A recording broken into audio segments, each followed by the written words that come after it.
Hello दोस्तों, स्वागत है आपका अपने यूट्यूब चैनल बाबा श्रीकांत एकेडमी पर। हम लोग त्रिभुज पढ़ रहे थे। त्रिभुज में 2 एक्सरसाइज तक समाप्त कर चुके थे। आज अगली एक्सरसाइज शुरू करते हैं।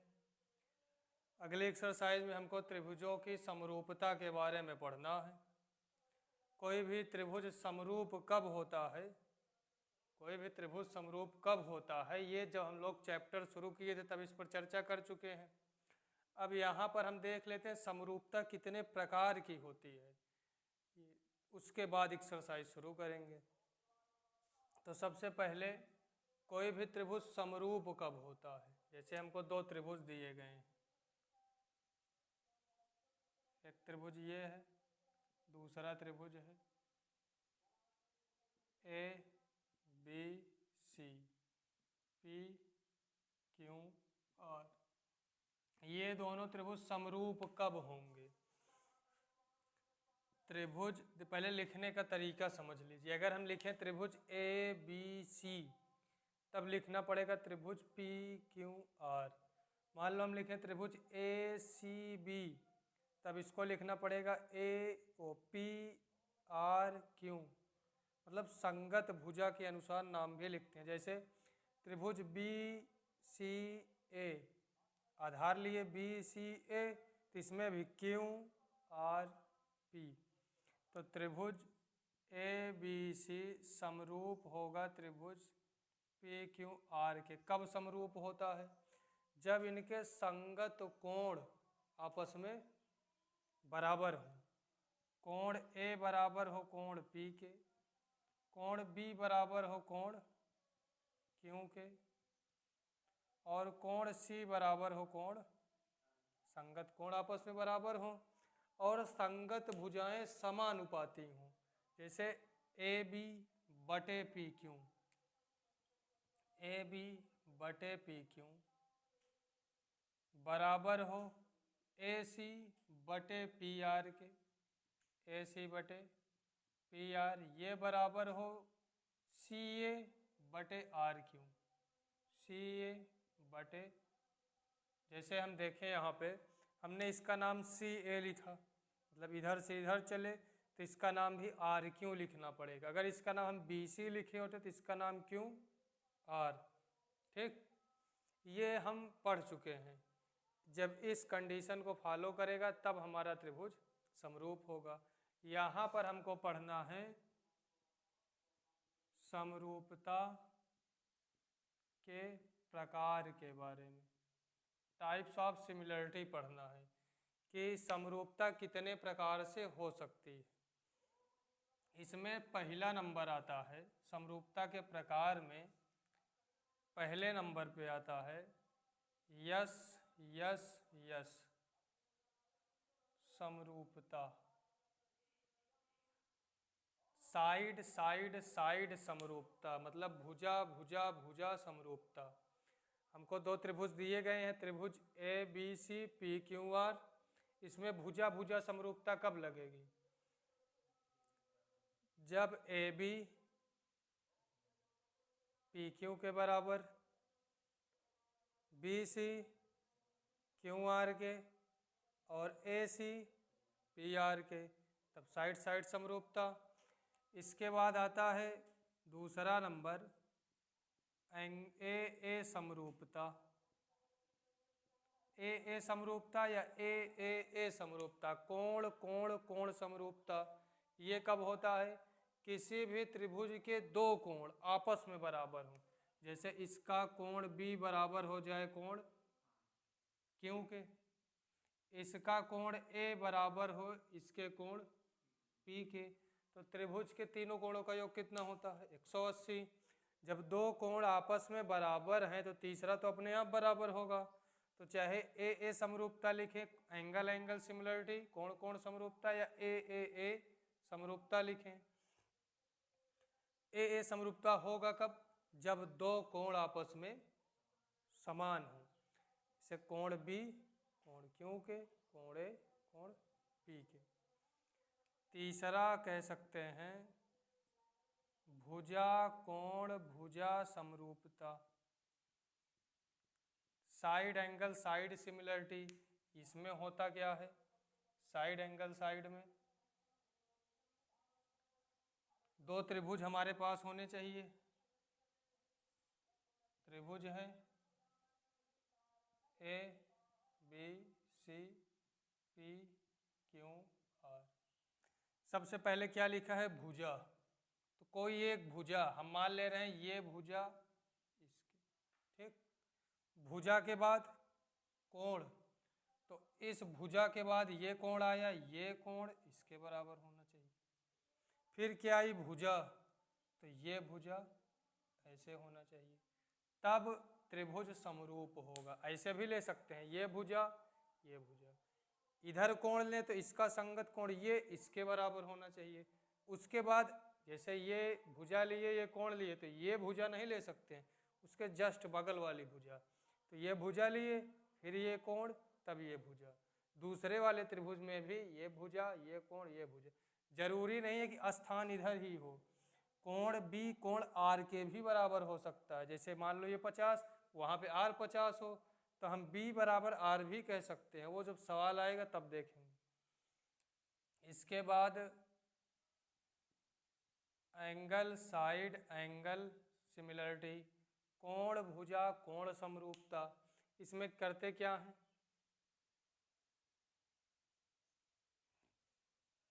सबसे पहले एक कोण लेंगे।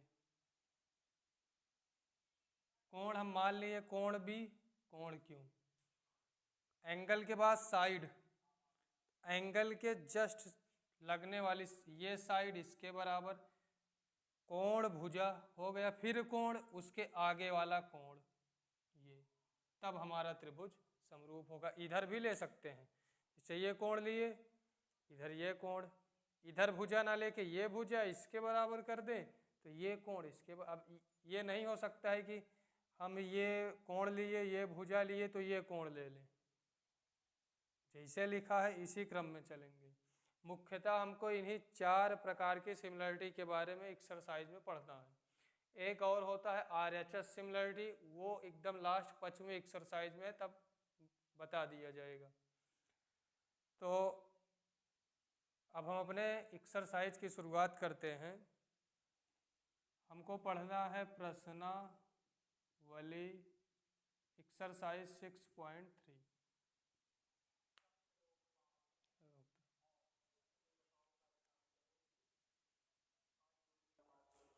पहली सवाल है, इसमें हमको बताना है कि कौन से त्रिभुज के युग्म समरूप हैं कौन से नहीं।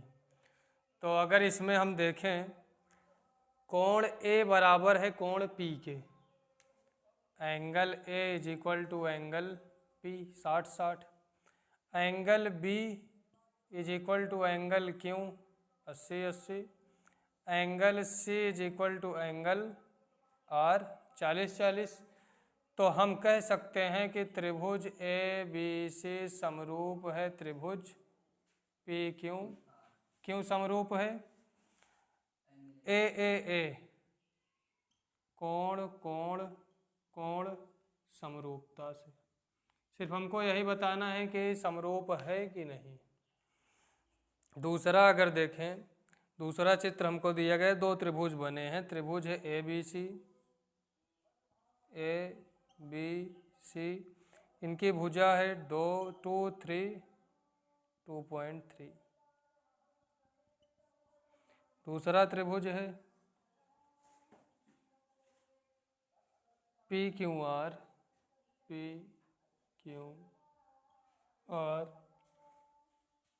5 4 6। अब इसमें हम देखें, ये तिरछी भुजा है, सबसे बड़ी भुजा त्रिभुज की, इसमें ये बड़ी भुजा दिख रही है। या किन्हीं भी भुजाओं को देखें, यहाँ ये 2 है, इधर ये नीचे 4 है। हाँ, तो हम लिख सकते हैं ए बी बटे क्यू आर बराबर है बी सी बटे आर पी, ये बराबर है सी ए बटे पी क्यू के। बराबर है कि नहीं है? क्यों बराबर है? ए बी का मान 2, क्यू आर का मान 4, 2/4 बराबर 2.5/5 बराबर 3 इसको काट सकते हैं 1/2, 1/2, 1/2, यानी त्रिभुज की संगत भुजाएं समानुपाती हैं। जब त्रिभुज की संगत भुजाएं समानुपाती हैं तो हम कह सकते हैं ये दोनों त्रिभुज सिमिलर हैं, समरूप। ठीक। तीसरी आकृति हमको दी हुई है 2.73 2.732 L M P L M P D E F 4 5 6 4 5 6। यहाँ पर अगर हम देखें एमपी भुजा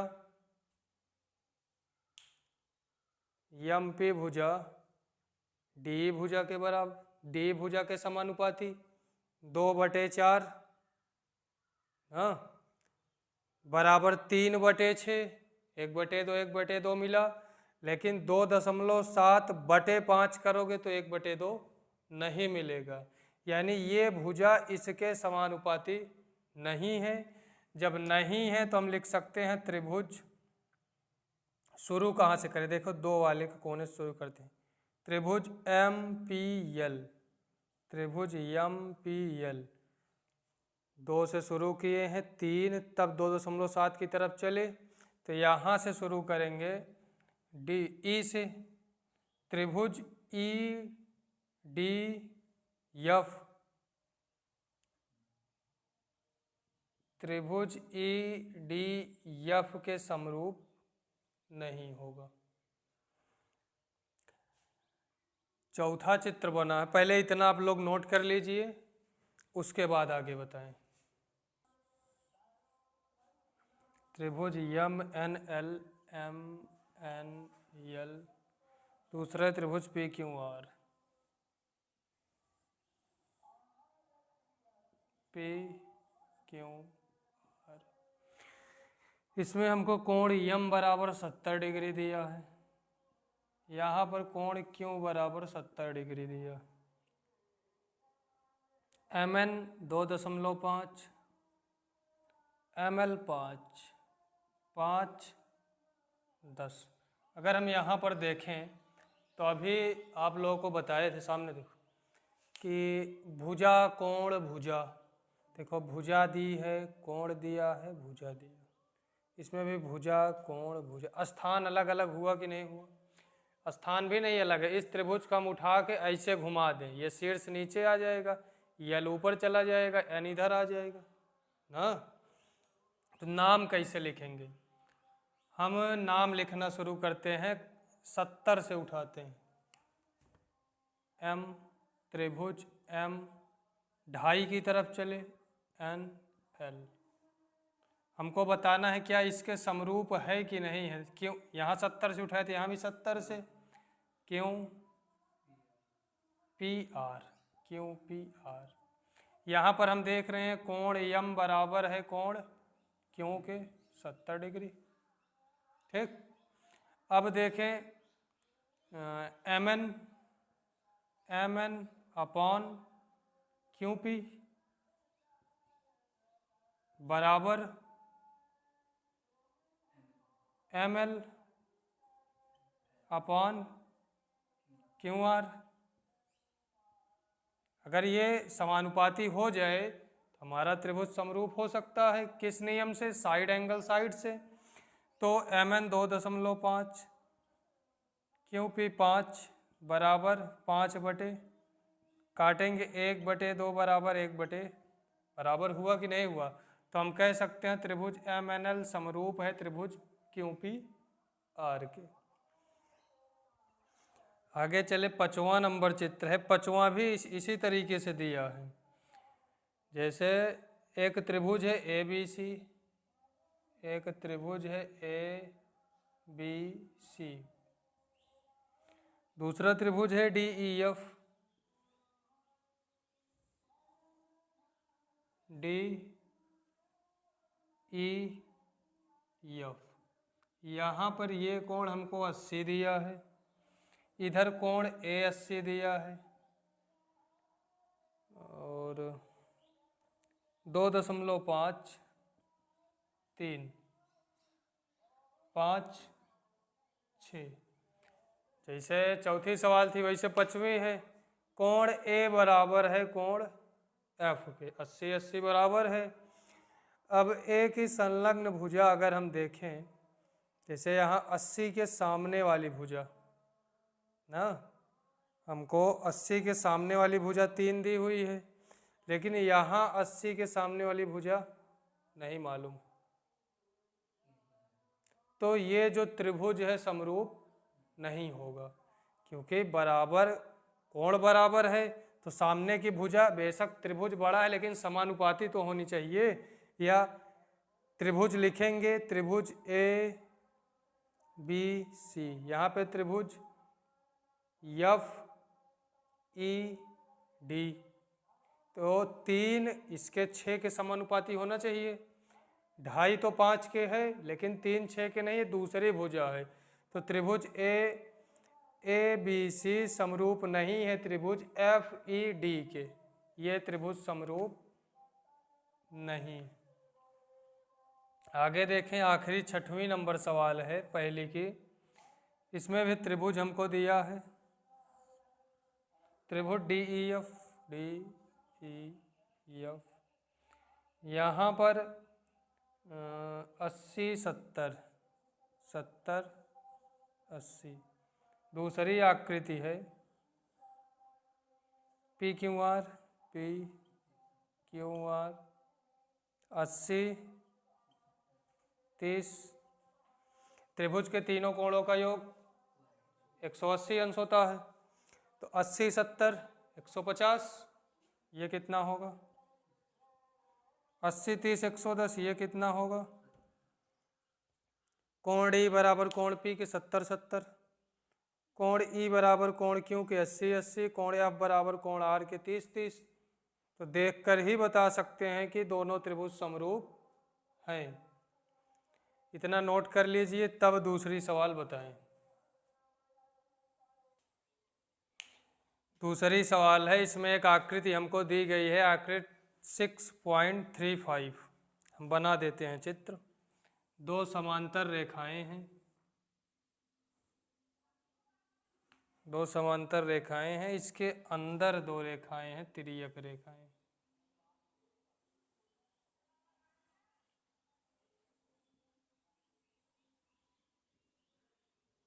बिंदु O पर ये प्रतिच्छेद कर रही हैं और बिंदु O पर प्रतिच्छेद कर रही हैं बिंदु डी सी ए बी। ये कोण 70 दिया है, ये कोण 125 दिया है। अब हम सवाल पढ़ रहे हैं, ध्यान से सुनिए पहले।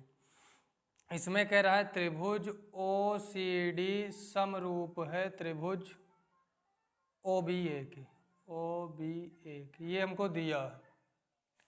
त्रिभुज ओ सी डी ये समरूप है ओ बी ए के, और हमको एंगल बी ओ सी बराबर दिया है 125 अंश, दिख रहा होगा चित्र में B O C.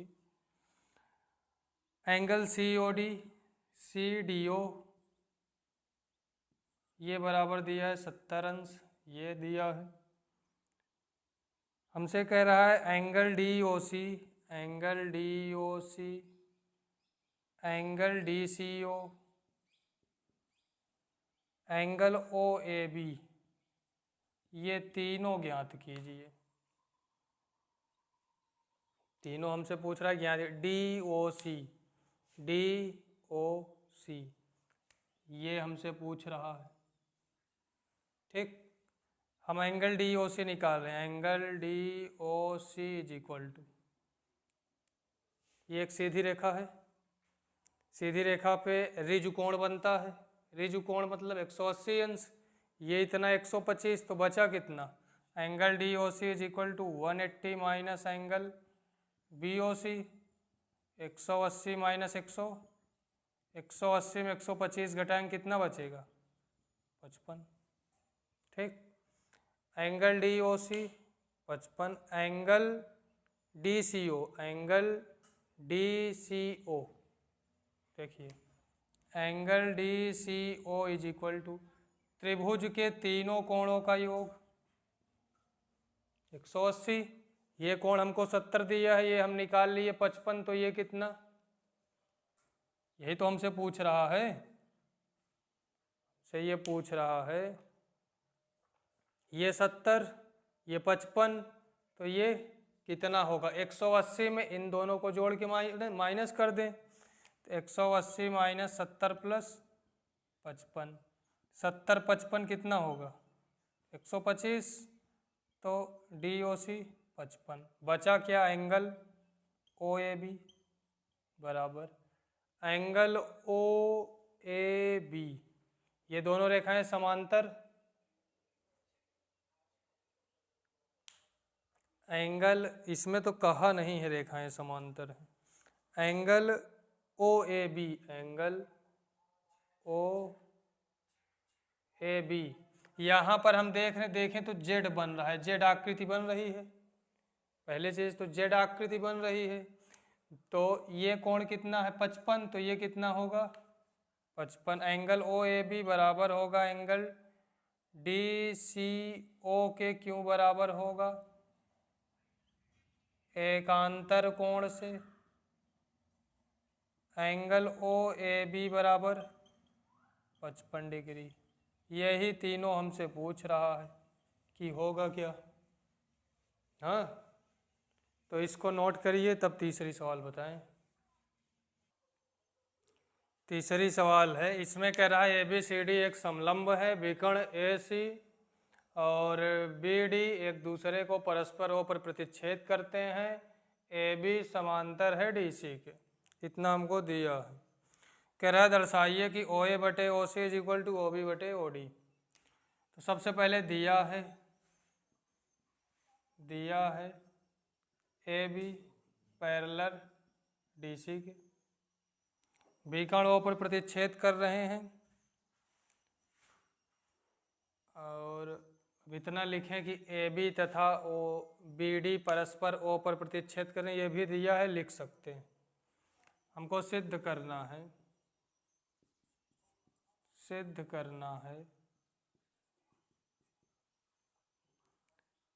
O A बटे O C, O A upon O C is equal to O B upon O D, ठीक। हल में अगर हम देखें तो यहाँ पर ए बी जो है, ए बी समांतर है डी सी के, ए बी डी सी के समांतर है, तो यहाँ पर अगर हम देखें जेड आकृति बन रही है, जेड आकृति बन रही है कि नहीं, ऐसे जेड आकृति बन रही है, तो एंगल ए बी ओ बराबर होगा एंगल सी डी ओ के, बराबर होगा सी डी, क्यों बराबर होगा एकांतर कोण से, जेड बन रहा है, रेखाएं समांतर हैं, तो बराबर होंगी कि नहीं होंगी एकांतर कोण से। इसमें हमको सवाल में कह रहा है कि ये दर्शाना है, तो हम दो त्रिभुज उठाते हैं, इसमें हम त्रिभुज उठा लें, त्रिभुज ए ओ बी, त्रिभुज ए ओ बी तथा त्रिभुज डी ओ सी से। इसमें इन दोनों त्रिभुजों में एंगल ए बी ओ बराबर होगा एंगल सी डी ओ के, बराबर होगा, ऊपर लिख चुके हैं क्यों एकांतर कोण से। दूसरा एंगल ए ओ बी बराबर होगा एंगल, बढ़ जा, डी ओ सी के, क्यों बराबर होगा, क्योंकि ये बन रहा है शीर्षा विमुख कोण। ये अल्टरनेटिव एंगल, ये वाला वर्टिकली अपोजिट एंगल शीर्षाभिमुख कोण बन रहा है। तो हम कह सकते हैं त्रिभुज ए बी ओ, त्रिभुज ए ओ बी, त्रिभुज ए ओ बी समरूप होगा त्रिभुज डी ओ सी के। समरूप होगा, क्यों समरूप होगा? एंगल एंगल सिमिलरिटी से, कोण कोण समरूपता से त्रिभुज समरूप होगा। अगर कोई भी त्रिभुज समरूप हो गया तो त्रिभुज की संगत भुजाएं समानुपाती होती हैं।